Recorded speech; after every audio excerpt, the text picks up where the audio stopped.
వేదిక మీద ఉన్న పెద్దలందరికీ, ఇక్కడ ఈ కార్యక్రమానికి చేసిన మాదిగ బిడ్డలకు అందరికీ కూడా నా యొక్క సామాజిక ఉద్యమ నమస్కారాలు తెలియజేస్తున్నాను. ఎంతోమంది త్యాగాలపైన ఈరోజు వర్గీకరణ సుప్రీంకోర్టు మన యొక్క ఉద్యమాలు కూడా ప్రభావితం చేసినట్టు చెప్పుకోవచ్చు మనం వీటిని. ఇందులో ఇప్పుడు లైవ్లో ఉండొచ్చు, కొంతమంది ఉద్యమంలో అలసిపోయిన వాళ్ళు ఉన్నారు, కొంతమంది పరిస్థితుల ప్రభావంలో పక్కకు పోయిన వాళ్ళు ఉన్నారు. అదే విధంలో ఒక సంఘం నుంచి విడిపోయి ఉద్యమం నుంచి వేరు కాకుండా విడివిడిగా సంఘాలు పెట్టుకొని ఎవరి చైతన్యంతో వాళ్ళు ఉద్యమంలో నిరంతరం ఉద్యమం చేస్తూనే ఉండడం వల్ల కూడా ఇది సాధ్యం కావచ్చు. దీన్ని సుదీర్ఘ కాలము ఈ ఉద్యమాన్ని సాగించడానికి ప్రభుత్వాలు కూడా అవకాశం ఇవ్వకుండా దీన్ని ఒక స్థాయిలో దీన్ని నిర్వహించవలసిన పరిస్థితి ఖచ్చితంగా ఏర్పడ్డది.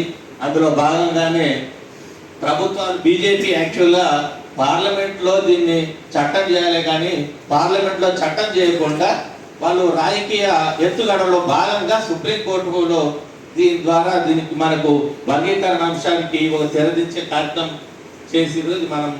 ఇది మనం చూస్తే ఆ విధంగా అర్థమవుతుంది.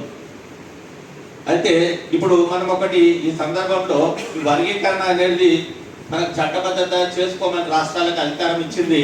కానీ గతంలో చూసినాం మనము, ఇక్కడ జనాభా ఇప్పుడు ఏపీలో ఉమ్మడి ఆంధ్రప్రదేశ్లో ఉన్న జనాభా లెక్కలే ఇప్పుడు మనకు అందుబాటులో ఉన్నాయి, సెంట్రల్ గవర్నమెంట్ చేసిన లెక్కలు. గతంలో ఒక్కసారి ఈ తెలంగాణ గవర్నమెంట్ వచ్చిన తర్వాత కూడా కులగణన సమగ్ర కుటుంబ సర్వే చేయడం జరిగింది. కానీ దాని ప్రకారము ఎక్కడ కూడా అది ఇంప్లిమెంట్ జరగలేదు, వాటిని కూడా లెక్కలకు తీసుకోలేదు, ఏ పథకంలో కూడా అది ఇంప్లిమెంట్ కాలేదు. కానీ ఇప్పుడున్న ప్రభుత్వం కూడా మేము కులగణన చేసి అన్ని పథకాలలో మేము అవకాశాలు కల్పిస్తామని చెప్పడం జరుగుతుంది. అది ఎంతవరకు అథెంటిక్ ఉంటుంది అనేది కూడా మనం చెప్పలేము. ఇప్పుడు కేంద్ర ప్రభుత్వము 2021లో కులగణన చేసేది ఉండే, ఇప్పటి వరకు చేయలేదు. దాని మీద రాజకీయ పార్టీలు కూడా, సంఘాలు కానీ రాజకీయ పార్టీలు కానీ ఎప్పటికప్పుడు నామాత్రంగా డిమాండ్ చేయడం జరుగుతుంది. కానీ సీరియస్గా ఎవరు డిమాండ్ చేయకపోవడం వల్ల కూడా ఆ కులగణన అనేది జరగలేదు. ఇప్పుడు సుప్రీంకోర్టు జడ్జిమెంట్ ప్రకారం కూడా మనకు అందుబాటులో ఉన్న లెక్కలు 2011 లెక్కలు మనకు అందుబాటులో లేవు. 2011 ఉండాలి, 2021 మాత్రం లేవు. ఇది డిఫరెన్స్ మనకు మోసం జరుగుతుంది.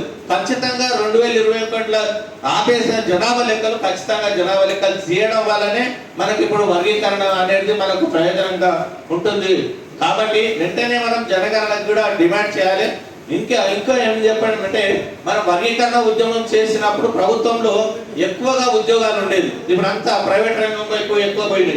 మనము దీనివల్ల మన లాభాలు వచ్చిన మనం అద్భుతమైన లాభాలను మనం ఎక్స్పెక్ట్ చేయలేము. ప్రైవేట్ రంగంలో విస్తృతంగా ఇప్పుడు ఉద్యోగాలు కల్పించబడ్డాయి, ప్రభుత్వ రంగంలో తగ్గిపోయినాయి. కాబట్టి వెంటనే మన ఉద్యమము ఇంకా మిగిలే ఉన్నది. దీని ద్వారా ఏమి ఆగిపోలేదు. మనం చేయాల్సిన ఉద్యమాలు ఇంకా చాలా ఉన్నాయి.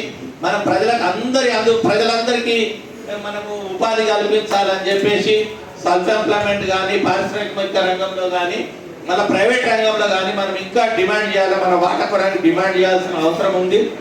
ఇదేంటంటే ఇంకా కూడా మనము ఈ చైతన్యాన్ని అందిపుచ్చుకొని ఇంకా ఉధృతంగా మనం ఉద్యమాలు చేసి మనము చివరి పౌరుని వరకు మాది ఒక కులాలు దళితులందరికీ అందరికీ న్యాయం చేకూర్చే విధంగా ప్రయోజనాలు పొందే వరకు కూడా మన ఉద్యమాలు ఆపకూడదని చెప్పేసి ఇటువంటి కార్యక్రమాలు ఇంకా విస్తృతంగా ఈ చైతన్యాన్ని అందిపుచ్చుకొని ఇంకా ముందుకు మనం నడవాల్సిన అవసరం ఉందని చెప్పి తెలియజేస్తూ ఈ అవకాశం ఇచ్చిన సభాధ్యక్షులకు, ఇక్కడ ఆశీర్వాద పెద్దలందరికీ నా యొక్క కృతజ్ఞతలు, ధన్యవాదాలు తెలియజేస్తున్నాను.